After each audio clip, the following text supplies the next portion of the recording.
தண்ணி இல்லைன்னு water purifier வாங்கலாம்னா 12,000 17,000 சொல்றாங்க. சரி வேண்டாம், நமக்கு தான் மெட்ரோல வந்து உங்க 5 rupees கொடுத்தாலே ஒரு 25 லிட்டர் ஃபில் பண்ணி தராங்களேன்னு சொல்லிட்டு அதை வந்து ஃபில் பண்ணி எடுத்து வந்து குடிக்கலாம்னு பார்த்தா, சப்போஸ் கேன் வந்து மேலே கவுக்காம விட்டிங்கன்னு வச்சுக்கோங்களேன், இதில் லெவல் கம்மியாக வாட்டர் ப்ரெஷர் வந்து கம்மியாகும். அதனால் உங்களுக்கு வந்து கவுத்தே ஆகணும். வாட்டர் ப்ரெஷர் டக்குன்னு நம்ம வந்து ஒரு கிளாஸ் தண்ணி குடிக்கிறதுக்கு நம்மளை வச்சு செஞ்சிடும்.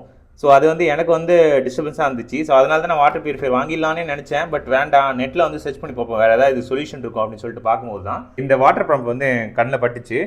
கொடுத்துருக்காங்க பாருங்க. இது இப்படி மேலே வந்து நீங்கள் எடுத்துக்கிட்டீங்கன்னா வாட்டர் லெவல் காட்டுது பாருங்க. ஸோ 800 ml, அப்புறம் 200 ml, 600 ml. ஒரு கிளாஸ் தண்ணி எவ்வளோ டைம் எடுத்துக்குது ஃபில் பண்ணுறதுக்கு அப்படின்னு சொல்லிட்டு பார்த்துடலாம்.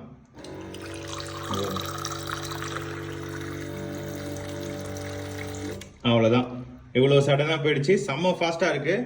டியூப் வந்து நல்ல லென்த்தாக வந்து உங்களுக்கு கொடுத்துருக்காங்க. ஸோ கீழே வரைக்கும் நம்மளால வந்து இன்சர்ட் பண்ணிக்க முடியும். 1200 mAh பேட்டரி கெப்பாசிட்டி கொடுத்துருக்கிறதுனால உங்களுக்கு 1 month வரைக்கும் நீங்கள் திருப்பி சார்ஜ் பண்ண வேண்டிய அவசியமே கிடையாது. இந்த ப்ராடக்ட் கண்டிப்பாக யூஸ்ஃபுல்லாக இருக்கும் அப்படின்னு சொல்லிட்டு நினைக்கிறேன். டிஸ்கிரிப்ஷன் வந்து லிங்க் கொடுக்குறேன், அது மூலமே பர்ச்சேஸ் பண்ணிக்கோ. நம்ம சேனல் புதுசாக சப்ஸ்கிரைப் பண்ணுங்க. அவ்வளோ சப்ஸ்கிரைப் பண்ண நண்பர்கள் எல்லா கமெண்ட்